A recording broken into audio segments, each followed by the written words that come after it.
The year of the rabbit. Okay. What traits does someone born of the year of the rabbit, what would they have? Like, what significance, like... I have no idea. I think the rabbit was actually the first, because apparently, I'm not sure if I've got this story right, and I'm sorry if I offend anybody, but it's Buddha called all the animals to come and see him, and the rabbit was actually the first to see him because the rabbit could squirrel through the undergrowth. Right. And then it was the ox, because the ox could power through the growth, who created a path for the other animals. So something along those lines. So I think the rabbit Metaphor. is a metaphor for agility, cunning, reproduction, yeah. Good year to get laid. Speaking of which, Jim, when did you last get laid? It depends what you mean by being laid. It means some people... Sexual intercourse. Yeah. Or to quote that movie, The Room, how's your sex life? Jim. Coitus. It's abundant and happening often. But I actually got a bit of a scare where I actually, for the first time, like, I discovered that I actually did contract an STI. And, no. And the weird thing was that I didn't discover it till years after the fact. Like, I had a lot of sex about 3 years ago, and then 3 years later they popped up. And luckily they were only there for a couple of weeks and they disappeared. Yeah, there's warts or something. Yeah. And, like, honestly, man, like, because, I mean, I've had sex with, like, say, maybe 300 to 400 people, and I've never seen an STI there. And all those people were hookers, so they all had a lot of contact with the STIs and that. So, like, but I'd never seen one. I think a lot of people have HPV in their system, that's but right. because they've never been checked and they've never experienced any symptoms. Isn't it something like 80% of the population? Or No, it's not 80%. But there's a lot of ignorance surrounding STIs. Like, I noticed, like, I talked to some of the girls about that, because girls are meant to wear protection downstairs just the same as men are. But there's a general... Which protection? They call it a dental dam for women, where she has to wear a patch of latex over her. And but the general sort of... I spoke to one girl about it, and she said she talked to her friends, and they said, hey, we're meant to be wearing the protection too. And she said, oh, my friends really are just like mine wouldn't. That would be wear. And she said, but his mouth, and then their eyes just tune out after that.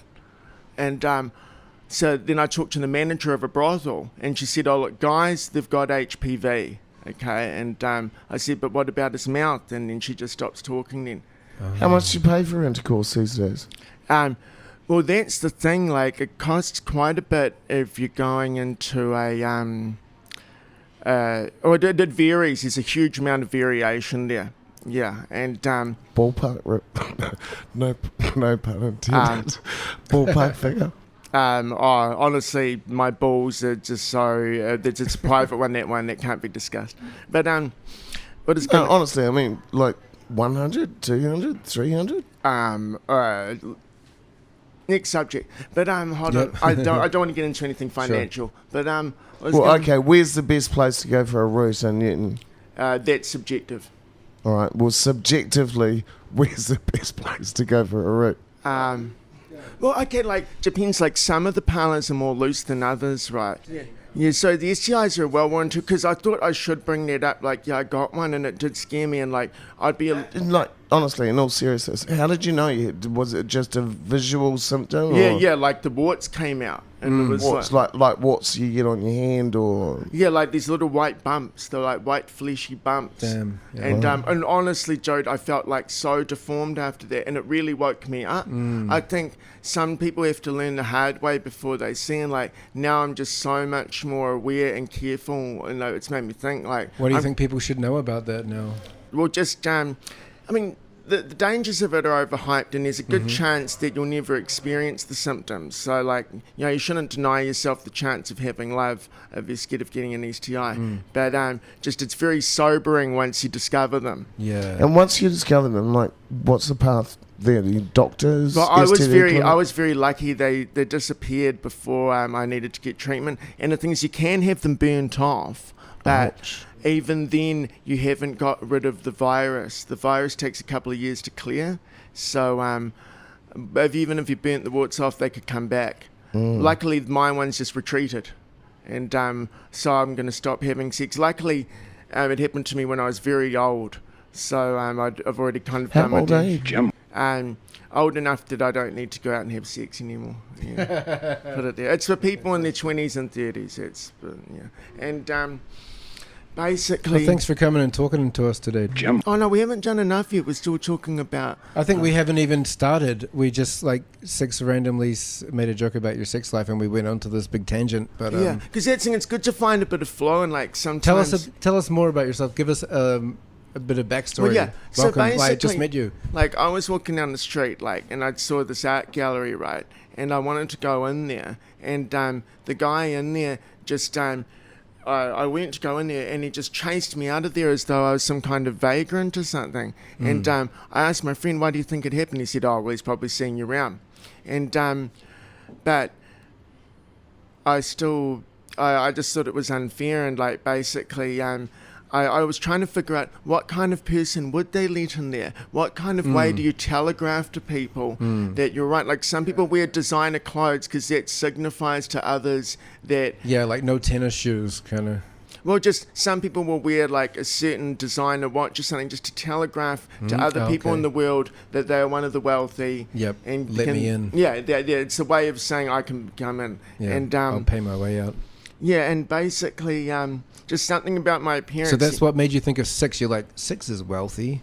Well, not wealthy, but Six has a wealth of spirit. It's a vicious rumor. Hope it comes true. Six may not be wealthy financially, but he's got a wealth of spirit. And She's got. To see, Thank you. I was just trying to see if she had attempted to go into this art gallery and what their reaction might have been if she had. And but Six has advised me that she hasn't. So she's been podcasting, but Jim, tell us about yourself. You haven't introduced yourself yet. Okay, yeah. So basically, I'm a nobody, and I prefer to live a life of anonymity for the most part. But having said that, I love K Road, and I've lived here for 20 years. Long-term resident. Nice. Yeah, I lived here for 20 years, and Cool. You see things come and go. What do you love about it? Well, just... It's a strip of road that's alive. If you live in the suburbs, you could just, say if you moved into some little cul-de-sac in the suburbs and then you got a job somewhere, you might never be able to escape that. And, things would never change. You wouldn't meet anyone. Yeah. And you'd just be stuck out there. There's some people I see at McDonald's and at certain record stores, and they've been working there for 20 years. Oh, fuck yeah. Yeah, and there's no way to move up. There's very little way. I get your argument, Jim. But, I kind of envy people that are happy doing that. Oh, yeah, that's what I mean. You know what I mean? It's like they're happy. Yeah, that's the thing. But what I mean is K Road. It's a lot easier to be to live the simple life on K Road because it's more stimulating up here. If you live in the suburbs, it could just be really dead always. Sometimes you go in the suburbs and you walk around and you feel like you're in a zombie movie. Nobody on the streets, and you're just gonna see this one person with their arms out. Been to Hamilton lately? That's what I'm talking about. K Road feels alive. And to go somewhere, you might have to catch a bus for ages just to get to some shopping mall or something, whereas K Road, you come up here and all kinds of interesting things have happened to me on K Road. I met these two blonde surfy guys once, and they were they could just tell by my appearance that I knew where to get some drugs and that kind of thing. So they said, teach us how it's done, show us how it's done. And they took me back to their hotel, and and we just got high and stuff. And then another guy, he thought I was gay, or at least someone who could be groomed in that way. You're not gay? No, but when I was a young man, I get offered quite often, certain older men would approach me and say, can I take you on this or that sort of adventure? And I would always use their hospitality, but I never gave anything. Right. Not gay if you don't smoke. Get a free drink or something. Yeah, well, that's the thing. Half the time I'd say, look, I don't really drink. Can you just give me some money or something? And one guy invited me out to his place, and I said, sure, and it's a very nice apartment. And I said, I probably need a bit of a smoke just so I can relax. And I smoked quite a bit of his bud. And then he started stroking my leg, and I'll be honest, I actually did find it titillating, his stroke. I found the stroke sort of satisfying, but in a way that I didn't want to get down with. I liked the touch, but I still didn't want to do it. So I said to him, I think I'll be all right. And we both thought he was going to hit me. Because, really? It got nasty? Well, no, because I had abused the hospitality. Like, I'd kind of received smoke on the implication I may be open to certain things. No means no. I mean, no, that's not cool. So, yeah, like I was saying before, there's just a lot of spontaneous adventures you can have up here, and that you wouldn't be able to have elsewhere. And the nightlife's pretty good too. Like, all I have to do is go for a wander up the road, and there's just all these babes around, like, and yeah, and just you can sort of mingle and get amongst it, you know, and certain things that can happen. I guess maybe you would call yourself an extrovert? At times I can be. At times I would call Dave an omnivert. Oh. So he has Omverts. moments, yeah, it covers the spectrum. Yes. Right. You know, there's been a lot of discussion, and, you know, we've seen the gentrification of Karangahape Road ourselves. Now, K Road's always been synonymous with sex, drugs, and rock and roll. Is that still the case? It is. I think there's always going to be a sort of tolerance for it here. I don't think anyone wants to see it become just a full-blown Ponsonby. I don't think. All right, here's pop quiz. How long would it take you to get some weed? Right, if I gave you $100, how long would it take you to get me some weed? It's still not that good. Like, the thing is, there was a drought that happened, right? Sometime, like, there was a very bad drought. And it lasted a very long time. And I remember even reading in official publications, and people would say it's actually quite alarming how difficult it is to get a smoke. Now, but traditionally this time of year is always difficult. In official publications, they actually did an article about the lack of weed. yeah, and because weed is pretty damn mainstream in New Zealand. Like 80% of people have admitted to smoking it before. All right, so a bit of weed would be difficult to get. If I gave you $500? How long would it take you to get some MDMA? Ecstasy. Well, I actually happen to know this little Asian girl personally that's hooked up, but it's thing it's not broadly available. It's not really out there. What about crack? What about pee? Once upon a time, like back in the early 2000s, it was truly abundant. Like you could come up here and it was just everywhere. Like everyone had it. And it was just everywhere, and it was madly available. Weed used to be like that. Like there was once upon a time in New Zealand, right, where like you go into a place like GI or Panmure, right, and like say along Tripoli Road, there'd be like 30 houses that were tinny houses. Then every street off Tripoli, the little cul-de-sacs would have about 4 houses on each of those streets. The tinny house. Oh my god. And like the tinny house. But now we have seen a resurgence in weed. It is back now. But there's no more tinny houses now, right? They do. Social media is overtaking I think they that. only exist in the provinces. Yeah, the thing provinces, is, okay. Yeah, it's you made a very good point. I read this article in North and South, right, and it talked about how people started doing it on the internet. And at first it worked, and things were on wait, and it was vouched for. To get into the social media page, you had to be vouched for. And at first, and you can list medical reasons. Oh no, not like that. But I mean, it was black market. It was black market, but it was confidential, and it was strict to get in. And things are tight, but with limited, if you don't let many people in, then you don't have much opportunity. So people started letting more people onto the page to increase the financial opportunities. Because they let down the security, it turned from being a trusted thing, because at first it was trust, was on wait, it was good. But then once they let down security, it just turned into a thing where big cars full of big black scary guys would lure some white guy out. And then just be like, all right, the money's all here, and then just beat the living daylights out of him. And he'd feel under pressure because he had his customers waiting. So he'd pursue the guy down the road, get to the car, and his mates were all just in there staring at him. And so he got home covered in bruises and black eyes and blood, and his flatmates just said, look, you can't go back on that internet page again. And let be a lesson to you, kids. If you are looking at buying narcotics off the interweb, it doesn't work out well every time. Yeah, no, seriously, like, you want to be very careful. In fact, I would just like to say to the kids out there now, just stick with weed, nothing else. And, this program does not endorse any narcotics. Yeah, and, but if you were to, then it would be that. And, yeah, and just... Yeah, well, if you're a kid anyway, your brain doesn't stop developing till you're like 22 or something. That's the thing, the street culture... the internet has eradicated the street culture. Like, there used to be all these prostitutes standing on K Road, right? Now it just doesn't happen. Like, only the most diseased and derelict girl would ever stand there. Like, Yeah, we had this discussion the other week, and we had one of the local girls talking, and she preferred the term prostitute. I think that, isn't that become a bit redundant? Don't we call them sex workers or even sex therapists now? there's been talk in Australia of just straight up making it so you can go see a nurse and just get your relief, and it could be part of some kind of health package. What the So nurse you could claim it on your insurance. Yeah, like they want to just kind of make it official, like a girl could just sort you out. And That's therapy. what I discovered, like what a lot of people don't realise, is that girls are just as capable of feeling sexual pleasure as men. They aren't. Really? Yeah, but there hasn't been the same biological study given to it. Sure. Like they only discovered the clitoris like a few years ago, Oh, wasn't God, it? Like right. wasn't it like back in the 70s Yeah, it's like or autism. 80s? They only tested that on men. There That makes hasn't- sense.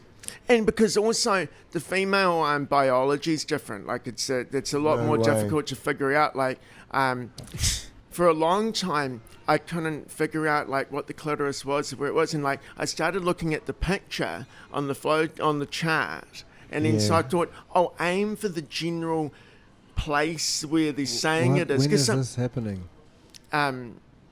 in sexual interactions that I may or may not have had with certain women. No, when? I was like, sounds like only last week you were like looking at this book Oh, to find a clitoris.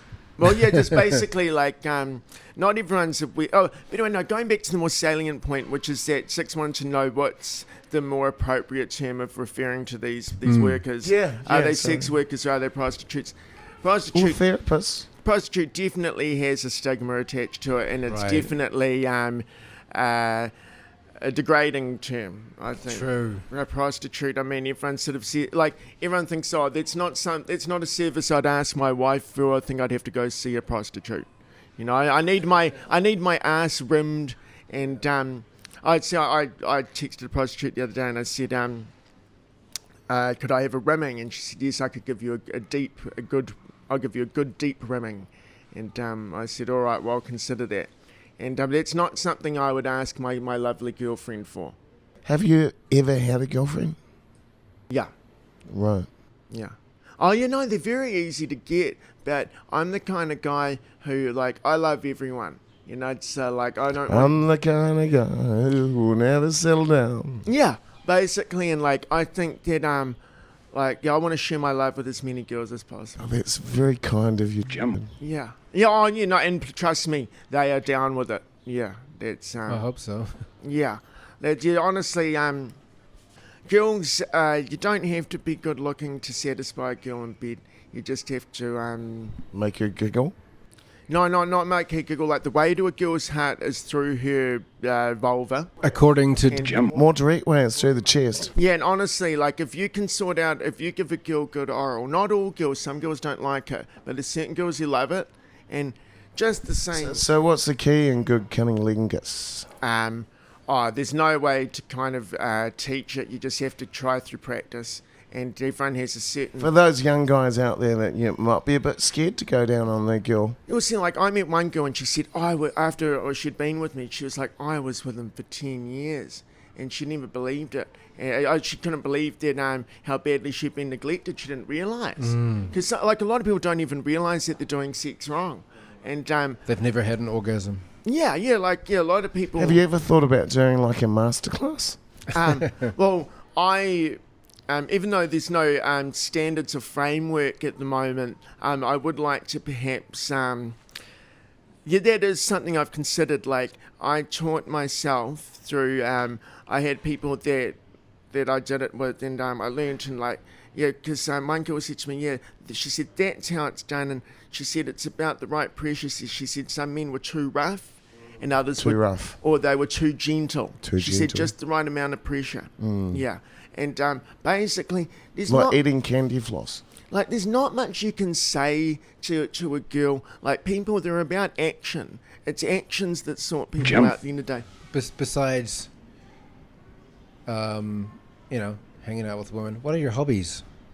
What's your thing? What's your passion? Video games, dudes. That's really? where it's at. Yeah, I'm just such a video game fan. Again, like basically, I didn't realize Six was responsible for the arcade stuff for being singer. Yeah, yeah. And is that you that sources that? Yeah, they've got Mortal Kombat, they've got Tekken, Now, they've got you Saloon don't want, Shooter. You don't and want MK3, you want MK2.